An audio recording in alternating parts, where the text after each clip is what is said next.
கனவில் கணவனை கொன்றுவிட்டதாக பெண் ஒருவர் போலீசில் வாக்குமூலம் தந்த சம்பவம் பரபரப்பை ஏற்படுத்தியுள்ளது. இந்த வழக்கில் கடைசியில் ஏற்பட்ட திருப்பம் போலீசாரை மட்டுமின்றி அந்த பெண்ணையும் அதிர்ச்சியில் உறைய வைத்துள்ளது. கேரளாவை சேர்ந்த அப்சானா மற்றும் நௌஷாத் இருவரும் தங்களது 2 குழந்தைகளுடன் அடூரில் வசித்து வந்தனர். டிசம்பர் 2021 நௌஷாத் காணாமல் போனதாக புகார் வைக்கப்பட்டது.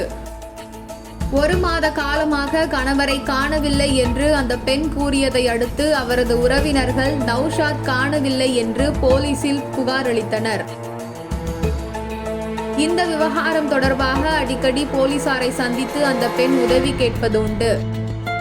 இந்த நிலையில்தான் சில நாட்களுக்கு முன்பு கூடல் என்ற பகுதியில் நௌஷாத்தை கண்டதாக அப்சானா கடந்த வாரம் போலீசாரிடம் கூறியிருந்தார். இதை பற்றி அவரிடம் தொடர்ந்து விசாரித்ததில் கணவரை கொன்று புதைத்து விட்டதாக கூறியுள்ளார். இதையடுத்து கணவரின் உடலை தேடுவதற்காக போலீசார் பல இடங்களில் தோண்டியுள்ளனர்.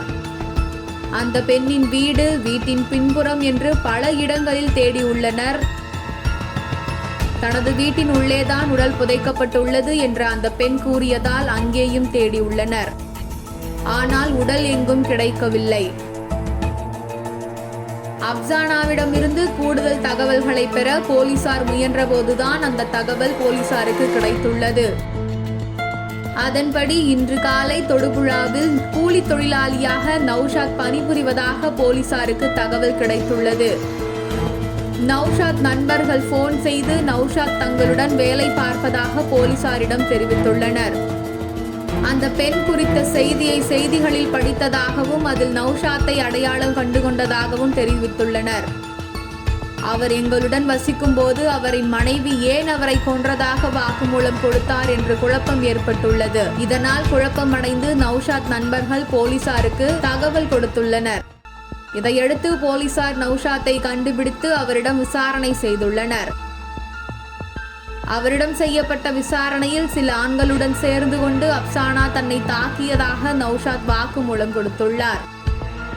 இதனால் அவருடன் வாழ்வதற்கு பயந்து கொண்டு அங்கிருந்து ஓடிவிட்டதாக நௌஷாத் கூறியுள்ளார். இதையடுத்து நௌஷாத்தை போலீசார் விசாரணைக்காக அழைத்து சென்றனர். இன்னொரு பக்கம் அப்சானா ஏன் போலீசிடம் பொய்யான வாக்குமூலம் கொடுத்தார் என்றும் போலீசார் விசாரணை செய்து வருகின்றனர்.